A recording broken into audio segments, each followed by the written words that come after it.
मारा जा रहा था, इस पूरे समय उसे एक सुरक्षाकर्मी नहीं दिखा, एक सैनिक नहीं दिखा।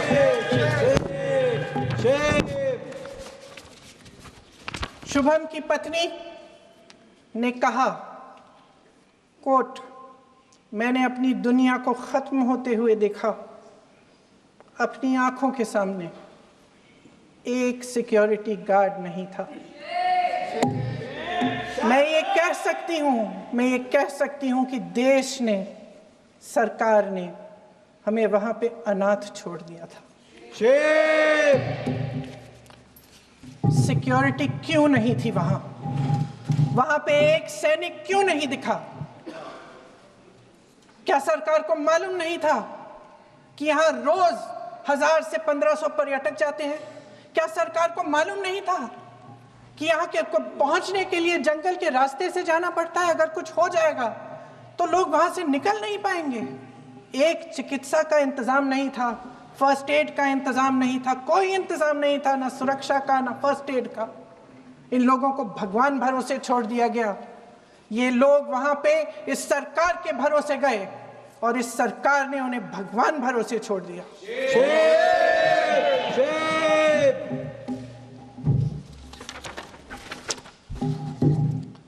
मैं पूछना चाहती हूं, ये किसकी जिम्मेदारी थी? इस देश के नागरिकों की सुरक्षा की जिम्मेदारी किसकी है? क्या इस देश के प्रधानमंत्री की नहीं है? क्या इस देश के गृह मंत्री की नहीं है? क्या इस देश के रक्षा मंत्री की नहीं है? क्या एनएसए की नहीं है?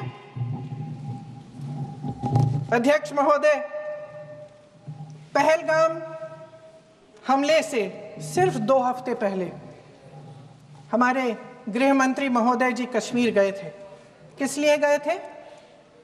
जो सुरक्षा की व्यवस्था है इसको देखने के लिए गए थे, इसको रिव्यू करने के लिए गए थे। और उन्होंने वहां कहा कि आतंकवाद पर विजय प्राप्त हुई है।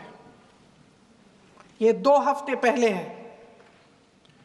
3 महीने बाद JNK के गवर्नर साहब एक आम इंटरव्यू में ऐसे ही चलते चलते कह देते हैं कि हाँ, बैसारन वैली में बहुत लापरवाही हुई और इसके लिए मैं जिम्मेदारी लेता हूँ। ऐसे ही चलते चलते, और वो बात होती है, ख़त्म भी वहाँ होती है और वहीं ख़त्म हो जाती है। उनसे जिम्मेदारी ली भी नहीं जाती, कोई सवाल नहीं उठाता, कोई जवाब नहीं देता। अध्यक्ष महोदय, उस हमले की जिम्मेदारी एक आतंकवादी गुट जिसका नाम TRF है थोड़े दिनों बाद लेती है। कौन है ये TRF? 2019 में ये गुट बना। 2020 में इसने कश्मीर में आतंकवाद का काम शुरू कर दिया और 2020 अप्रैल 2020 से लेकर 22 अप्रैल 2025 तक इन्होंने 25 आतंकवादी हमले किए।